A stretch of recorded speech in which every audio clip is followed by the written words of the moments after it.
Olá, pessoal. Este é mais um ShoujoCast. É um programa daquela série Mangás que eu queria ver no Brasil, ainda que eu não acredite que esse mangá vá sair no Brasil, mas sabe-se lá, né, o que pode acontecer. É, e aí, como é um mangá de uma das autoras que eu mais gosto, muito provavelmente esse programa ficará muito longo, então eu já decidi que ele vai ser em duas partes. Eu começo agora e termino depois. Então, nessa primeira parte, eu falo um pouquinho da autora, que já digo quem é. E na segunda parte, e apresento o mangá em linhas gerais, e na segunda parte, se você quiser assistir, eu devo fazer discussões a respeito da história. De repente você já leu, de repente você não se importa com spoilers. Esse mangá que eu vou apresentar hoje, ele tem scanlations, acredito que tenha inclusive em português, porque outros mangás da autora têm scanlations em português. Eu nunca procurei porque eu li parte da edição em inglês, em scanlations, e li o mangá em italiano. Então, assim, é um mangá antigo para os padrões de hoje, mas é, para mim, o melhor mangá dos que eu li da Shiro Saito. Então, já disse quem é a autora. Eu tenho muita coisa da Shiro Saito em casa, que é a autora de Utena, de Shoujo Kakumei Utena, que é uma das minhas séries favoritas, mas eu prefiro o anime ao mangá.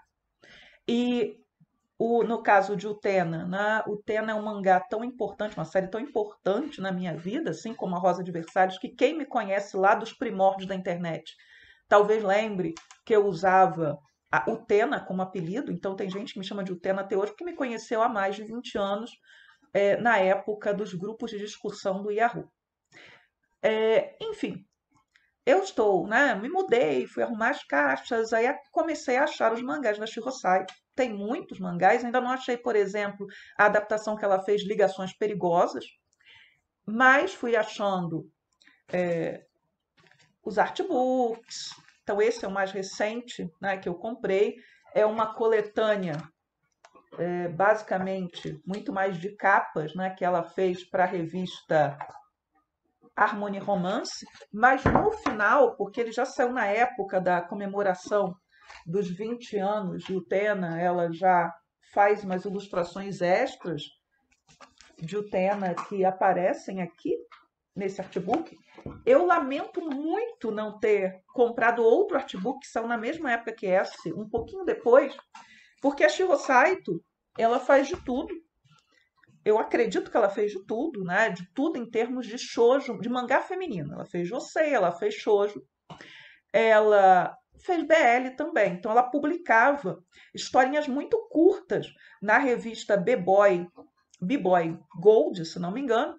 E aí chegou um momento que fizeram um artbook belíssimo, com as ilustrações e algumas dessas histórias curtas que ela tinha feito para B-Boy Gold. Mas eu não consegui comprar esse mangá não, esse artbook. E mangá BL, assim, no volume ela não tem. Ela também, né, publicou mangá Arlequim. Então ela fazia capas dessas revistas da editora Ozora que publicavam as adaptações dos romances românticos, né, de banca, da Arlequim, da Avon e outros, né, selos que saem no mundo inteiro. Então ela fazia as adaptações desses, ela fazia as capas, então ela era capista. Então, tanto que esse outro artbook aqui são só de capas que ela fez. Mas, a partir de um determinado momento, ela cismou que queria também fazer esses romances Arlequim, então adaptar romances de autoras ocidentais. E, diferentemente do que muitas autoras de Arlequim fazem, eu já comentei isso por escrito e até toquei isso aqui falando em um vídeo, acho que em 2 vídeos anteriores eu falei, ela não desenha com menos cuidado porque ela está fazendo mangá Arlequim. Aliás, ela desenha com a mesma, né, com o mesmo empenho, com o mesmo cuidado que ela tem com todos os seus mangás. Então é uma arte muito bonita. Eu sei que tem gente que não gosta da arte da Shiro Saito. Já briguei uma vez na internet porque alguém disse que a Shiro Saito não desenha bem e eu acho que isso não se sustenta, mas é alguma coisa que me dói. Se você disser, por exemplo, que hoje em dia a Ryoko Ikeda não desenha tão bonito como ela desenhava nos anos 1970, com a Rosa de Versalhes e outros, concordarei integralmente com você. Não irei discutir, não irei reclamar. Eu estou puxando o fio antes que o meu cachorro cisne de roer o fio do meu computador, porque ele está aqui puxando o fio. Mas muito bem. Mas a Shiro Saito, ela é muito boa, mas ela tem um estilo que é muito característico dela, né? A forma como ela desenha. Muito bem. Mas eu estou aqui me alongando e não apresentei mais ou menos a autora. Shiro Saito, ela nasceu em 1967 e ela vai estrear em 1982 com um mangazinho curto chamado Kento Mademoiselle. Então, a Espada e a Senhorita, né? É um mangá que se passa na França. Ela gosta muito da França. Você vê, por exemplo, influências em Utena, nas roupas, etc., da Rosa de Versalhes. A Rosa de Versalhes está ali, né, influenciada, mas mais do que a Rosa de Versalhes, uma influência muito forte na Shiro Saito é o teatro Takarazuka. Então, o teatro feminino musical, porque a Shiro Saito, ela tentou entrar para a escola de música do teatro Takarazuka. Ela queria ser, né, atriz do Takarazuka, mas ela não conseguiu. É uma escola que é muito exclusiva, que tem uma seleção muito dura. Então, como ela não conseguiu ser atriz do Takarazuka, ela foi para sua segunda opção, que era ser mangaka. Entre 82, que é esse mangá curtinho, que até está publicado dentro da edição italiana que eu tenho do Waltz, e eu tenho também esse mangá em japonês num outro volume, que é o do Masterpiece Collection da Shiro Saito, entre 82 e 1990, que é o ano de Waltz, Shiroi wa Dress de, né, que é esse mangá, que é um dos meus favoritos da Shiro Saito. Eu comecei a ler em inglês, em scanlations, mas li completo em italiano. Então, tudo em italiano fica mais bonito e fica mais dramático, né? Assim, fica mais romântico, fica mais dramático. Então, o mangá já é dramático. Até para fazer esse programa, eu fui reler alguma coisa e um dos Gaiden não está aqui nessa edição italiana, né? Um Gaiden ficou de fora. E aí eu fui reler em inglês e fui comparar o tom, né? Assim, são malabarismos linguísticos que a gente faz, né? Então, ler em italiano tem um tom, ler em inglês tem outro, porque toda tradução é uma versão, né? Você faz adaptações, você tem características de cada língua. Mas muito bem, voltando aqui. Então, o Waltz, ele é de 1990, ele tem 4 volumes, ele é um mangá bem curtinho, que saiu na revista Shokomi. Em 1990, saem, né, todos os capítulos.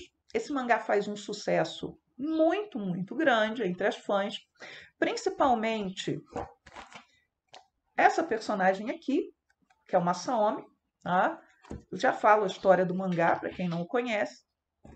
E aí, em 1992, sai esse Gaiden que eu falei, que é somente com ele, sem a mocinha da história, e se passa alguns meses depois dos incidentes da história original. E aí, enfim, ela faz o Waltz. Waltz fecha com seus 4 volumes, mas as leitoras não estavam satisfeitas. Aí, depois de Waltz, ela vai fazer um outro mangá. Isso não quer dizer que ela não esteja publicando histórias curtas. Essas histórias curtas da Shiro Saito, esses mangás mais curtos, às vezes saem encadernados, né, em 1 volume, 2 volumes, ou quando são historinhas fechadas, menores, né, one shot, eles saem nessa coleção chamada de Masterpiece, que tem vários volumes, ou em uma outra coleção dela chamada Koi Monogatari, que são histórias de amor. Inclusive, um Gaiden do Waltz wa Shiroi Dresde, né, que eu vou chamar de Waltz, porque eu me enrolo quando eu falo o nome desse mangá, ele sai numa das Koi Monogatari, no volume 8 da Koi Monogatari.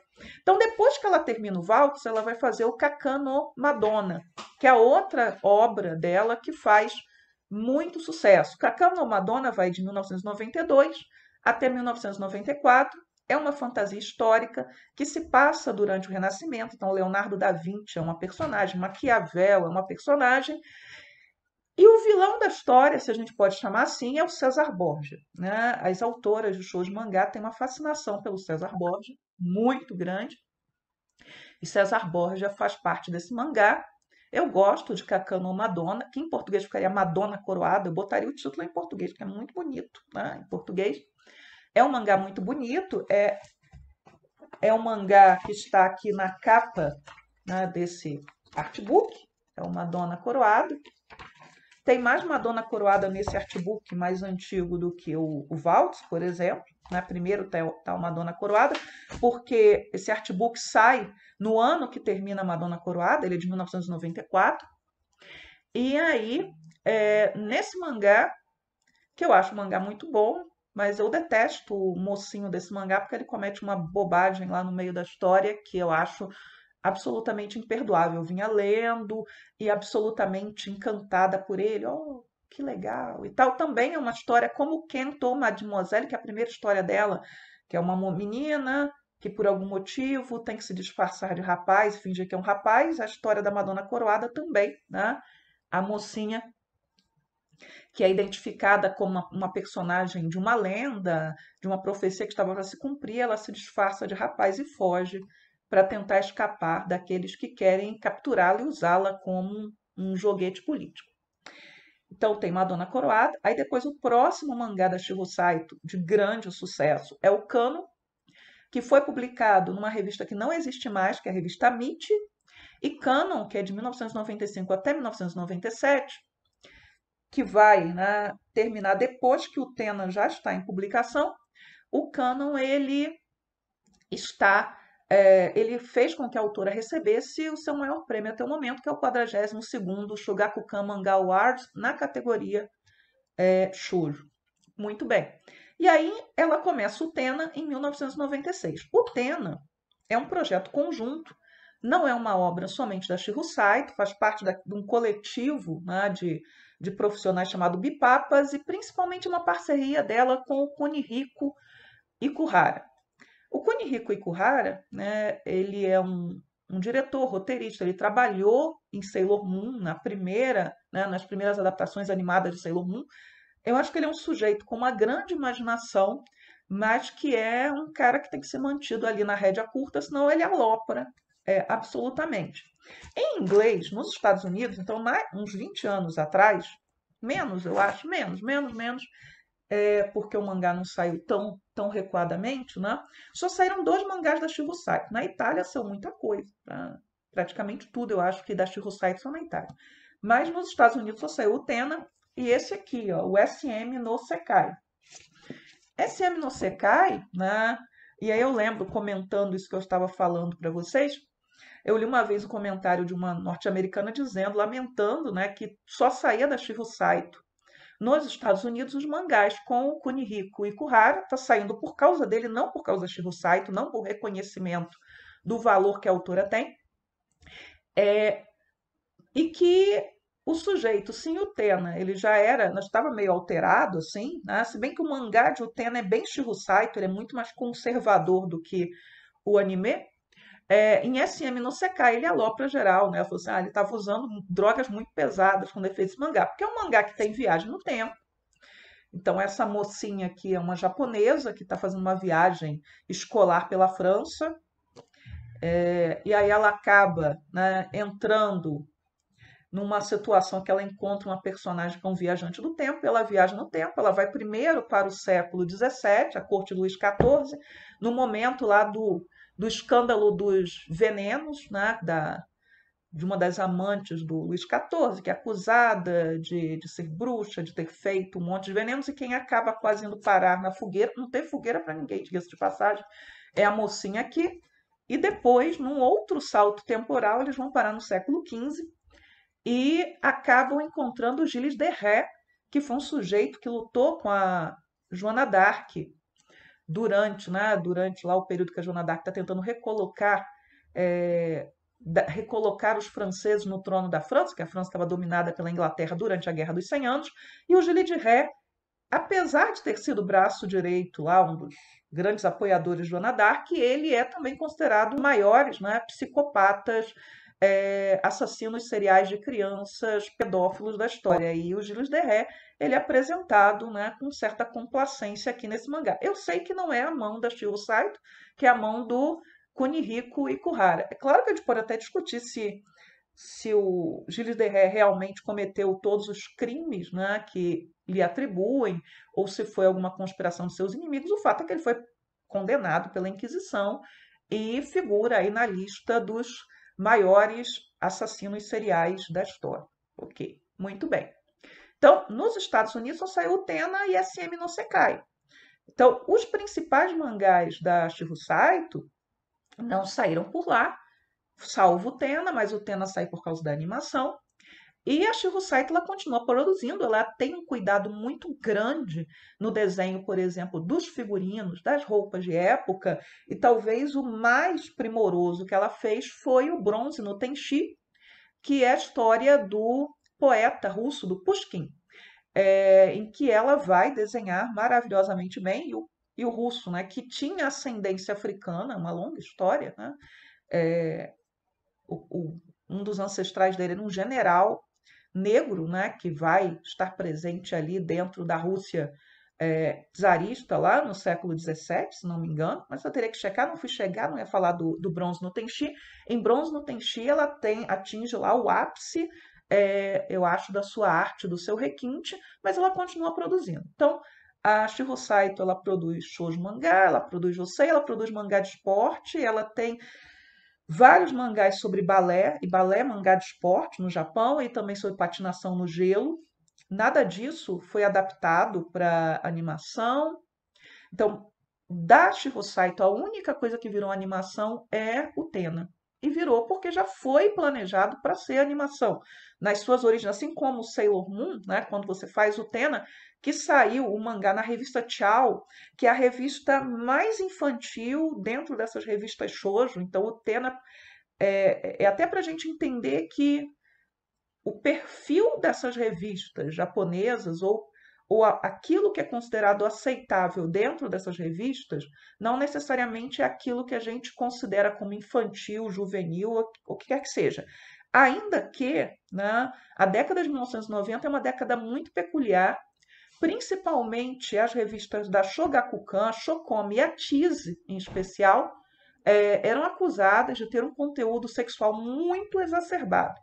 E é verdade, por exemplo, eu tenho Anatoly Story é um dos meus mangás favoritos, eu sei que Anatoly Story não sairia hoje na Shokomi. Tanto que a autora, que é a Tia Shinohara, ela mudou de revista, ela foi para uma revista Josei, onde ela pode colocar basicamente a mesma carga de conteúdo sexual que ela colocava antes na revista Shokomi.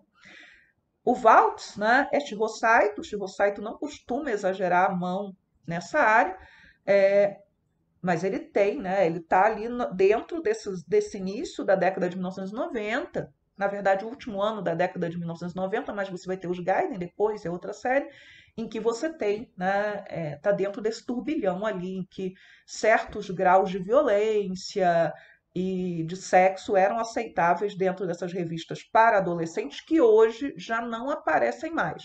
Se aparecem, são um ponto fora da curva, eu posso citar vários pontos fora da curva. Mas é isso, né? Hoje seria uma exceção.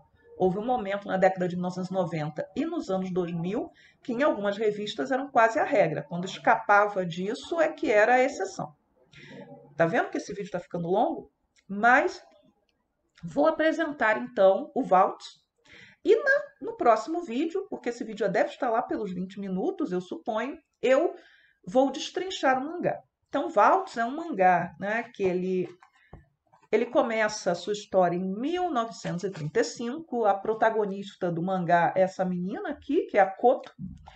Ela, quando começa o mangá, quando ele abre, ela está completando 16 anos, então ela frequenta uma escola feminina, ela é de uma família, né, aburguesada e ocidentalizada. O pai dela é um alfaiate, a mãe dela morreu quando ela era criança, uns 10, 11 anos, e ela sonha em se tornar uma grande costureira. Ela quer ser uma estilista e costureira, ela quer fazer alta costura.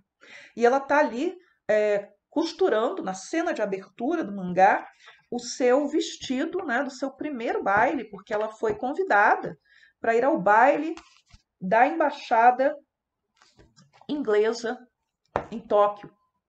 Então ela iria a esse baile vestindo esse vestido, aí ela está ali navegando entre duas coisas, né? O sonho de ter uma carreira, que era algo que em 1935 não estava no horizonte da maioria das mulheres japonesas, ainda mais do grupo social ao qual ela pertence, e ela está sonhando em conhecer esse cavalheiro com quem ela vai dançar nesse baile, que estaria usando um uniforme branco, um uniforme militar branco. Ela cochila fazendo o vestido, ela não vê o rosto do rapaz.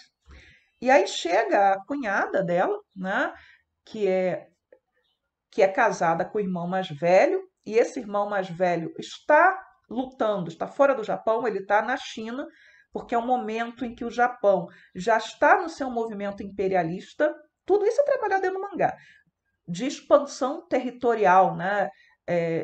Eu até preparando aulas esse ano, porque eu estou dando aula desse assunto, né? Não desse assunto, porque eu não estou no século XX, mas de século XIX, modernização do Japão, era Meiji. Então, há um conceito que é de modernização ofensiva, né? Então, o Japão se modernizava, ou ele viraria também uma neocolônia naquele processo do século XIX. Então, o Japão se moderniza e passa a ser um elemento agressor em relação à Coreia, em relação às Filipinas, em relação à China, etc. Então, o irmão da Koto, não é dito, mas ele deve estar na Manchúria, lutando naquilo que são tropas já japonesas de ocupação e garantia da ocupação daquele território na China. Então, a cunhada da Koto, ela vem anunciar, né, que tinha acabado de falar com o pai dela, o Masaomi Kidoin, esse primo distante, e o menino estava com o uniforme militar branco. Ele era, né, ele é da Marinha, ele é um aspirante a oficial da Marinha, e que ele veio anunciar que o noivado, né, dele com a Koto, explicando. O pai da Koto tinha salvo o pai do Masaomi Kidoin, que é um barão. Você ainda tinha nobreza no Japão nesse momento, a nobreza só é abolida depois da Segunda Guerra Mundial. E quando ele salva o pai do Masaomi na guerra, uma guerra anterior, que talvez tenha sido a primeira guerra sino-japonesa, lá no final do século XIX, ele promete que um dos filhos dele, o filho mais velho dele, casaria com a filha que ele tivesse. Eu desconfio, a autora não trabalha muito com isso, que o pai do Masaomi, né, que é o Barão Kidoin, que é uma das figuras meio vilanescas, né? Ele não é vilanesco, né? Ele só é um sujeito horroroso, mas vilão ele não é. Ele talvez fosse apaixonado pela mãe da Koto, que era prima dele. A prima era a mãe dela, não o pai. E ele promete, né, que vai haver esse casamento, que para o pai da Koto era muito interessante, porque era uma elevação para a filha dele, porque ele era de uma condição inferior, ele não era nobre, né? Provavelmente o nobre era a esposa dele. Muito bem. E aí o Masaomi vem falar com a Koto, diz para ela que eles vão se casar, tão logo ela se forme, e que se ela quiser maiores detalhes, ela que fosse falar com o pai dela.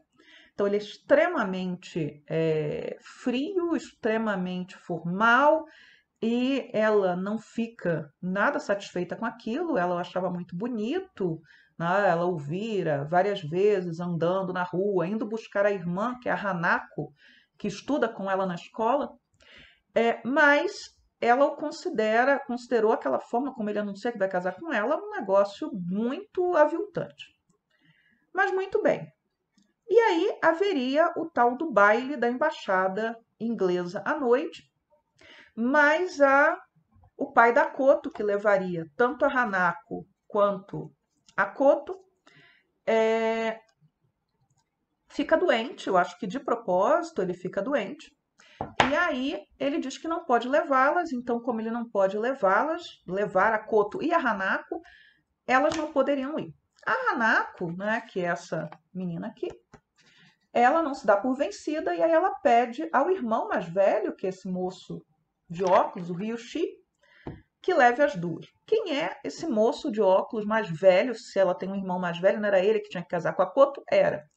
Mas ele brigou com o pai, ele saiu de casa, ele se recusou a seguir carreira militar e ele se tornou um comerciante que trabalha com comércio exterior. Ele rompeu com o pai, mas não consegue romper com os irmãos, e o pai, daí eu falei que o pai é um sujeito desagradável, mas ele não é, né, um vilão.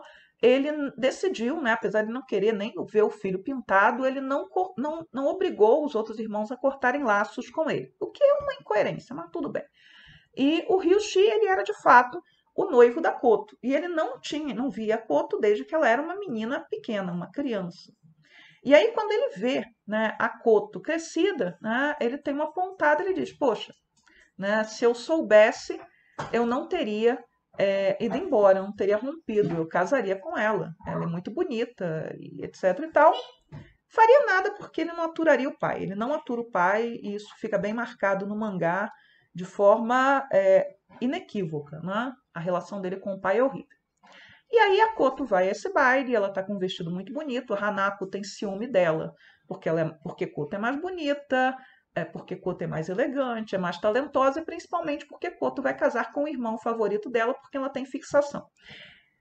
Quem assistiu o anime de Utena deve lembrar da Nanami, que é a irmã do Touga. A Nanami é a Koto. Perdão, a Nanami é a Hanako. Né? A Hanako é o modelo da Nanami porque a Nanami não aparece no mangá de Utena. Ela aparece só num porta-retrato, num determinado momento do mangá, e ela só é desenvolvida realmente dentro do anime. Mas é a mesma personagem. A Hanako acho que ainda é um pouquinho pior que a Nanami, porque a Nanami, ela dentro do anime de Utena, ela vai sofrer, né, maus tratos evidentes por parte do Touga, que o Masaomi nunca faria com a sua irmã querida. Então, a Koto ela vai ao baile com a Hanako e com o Ryushi. Chegando lá, a Hanako, né, ela queima o vestido, ela se distrai, acaba estragando o seu vestido. E aí ela não pode cumprir uma função cerimonial que ela faria lá, entregar flores ao embaixador.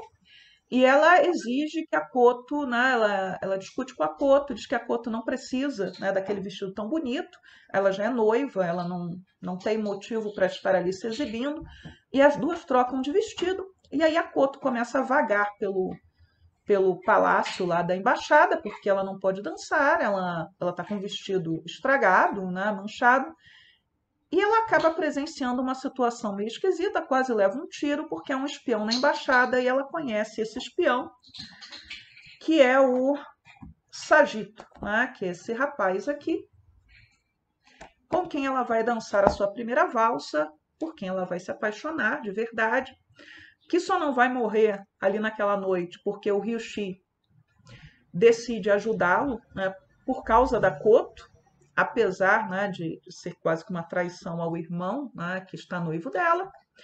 E aí o mangá de Waltz, ele vai acompanhar, né, essa situação desse triângulo amoroso. É meio que um harém invertido, porque a Koto tem 3 homens orbitando em torno dela.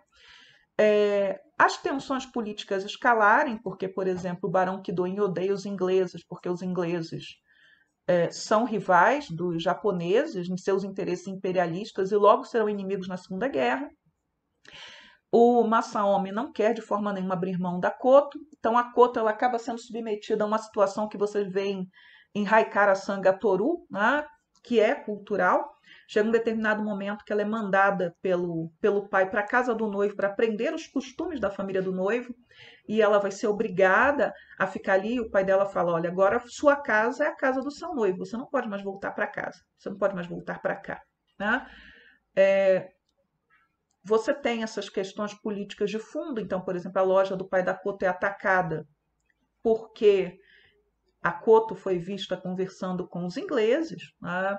Ele é chamado de espião, então destroem a loja parcialmente. A Koto vai morar na casa dos Kidoin e ela passa a conviver com o Masaomi, mais apaixonada pelo Sagito, e o Masaomi ele não consegue expressar por ela todos os sentimentos que ele tem. Né? Oficialmente ele está cumprindo com um dever para com o pai, quando na verdade ele gosta dela, né? Ele está apaixonado por ela, mas ele só vai descobrir isso lá muito mais adiante no mangá. E o interessante é que as leitoras elas gostam mais do Masaomi do que do Sagito, né? Elas torciam mais por ele. Mas a Koto, ela prefere o Sagito, seja por conta, né, desse deslumbre pelo ocidental, mas é importante também ressaltar que o Masaomi, dentro desse mangá, ele é um sujeito que tem todas aquelas características negativas de alguns protagonistas de shoujo mangá, né, do objeto do desejo da mocinha, né? Ele é grosso com ela, ele é frio com ela. Ele quase bate nela, mais uma vez. Ele a tranca em casa, proíbe de sair, ele tranca na casa dele. Ele é quase a estupra. Então você tem toda uma série, né, de elementos, né, para que o Masaomi se torne digno da Koto. Isso não vai acontecer nesse primeiro mangá. Nós vamos ter que esperar outra história que vai ser publicada em 1995, que é a segunda série de Waltz, né, que é Magnolia Waltz, que só vai vir depois. É importante, eu estou ressaltando isso porque é importante, né, porque eu gosto muito do Masaomi, mas ele vai ter que passar por uma depuração. Ele vai ter que se tornar uma pessoa melhor, ele vai ter que amadurecer. Todos são muito jovens nesse primeiro mangá. Ele não tem experiência nenhuma, ele nunca amou, ele nunca se relacionou com ninguém. Ele só faz aquilo que o pai manda, né, que ele faça. Ele está preso por uma série de questões de honra. E ele tem uma coisa muito importante, que é um segredo que ele tenta guardar a sete chaves, é que ele está doente. E ele sabe que vai morrer. E isso é fundamental para definir a forma como ele se comporta em relação a Koto e o Sagito dentro dessa primeira história. Mas muito bem, apresentei Waltz, falei da Shiro Saito, já devo ter falado bastante, então eu tenho aqui. Eu vou continuar falando desse mangá no segundo vídeo, que eu espero que seja mais curto, trazendo algumas outras discussões, porque eu gosto muito desse mangá. Como eu falei, é um dos meus mangás favoritos. Não é certamente o melhor mangá de Shiro Saito, aquele em que ela tem a melhor arte, o melhor roteiro, mas é meu mangá favorito.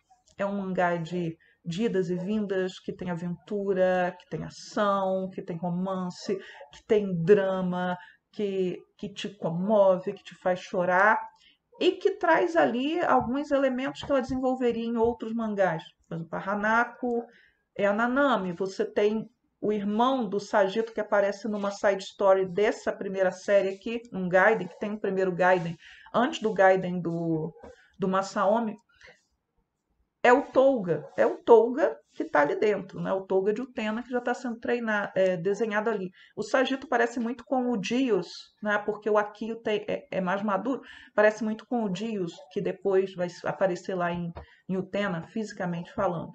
Mas é isso. Então, esse é mais um ShoujoCast, a primeira parte desse ShoujoCast sobre Shiro Saito e sobre Waltz.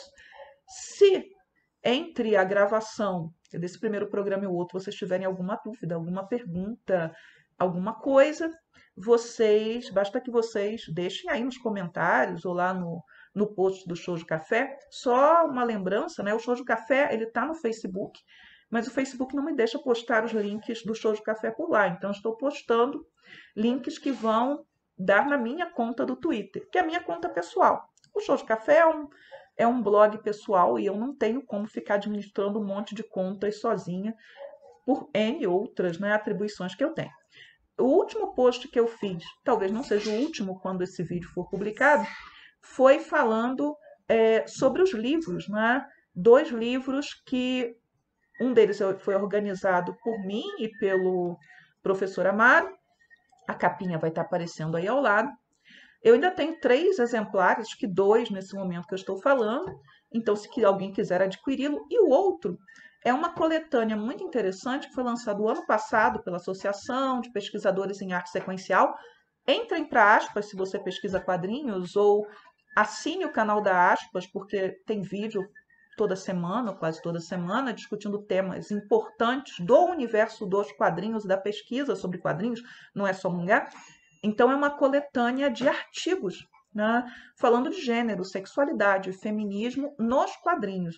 E é o primeiro livro que a gente tem publicado no Brasil com um artigo falando de quadrinhos suecos por um autor sueco e o primeiro artigo que a gente tem no Brasil da Trina Robbins, que é uma das maiores especialistas em história das mulheres nos quadrinhos, é uma americana muito importante, tem lá.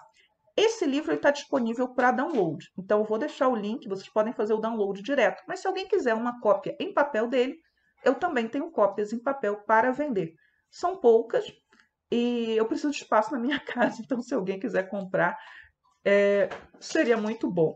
Então é isso, pessoal, muito obrigada por assistirem este programa e até o próximo, que deve ser breve, eu espero, no máximo semana que vem. Tchau, tchau.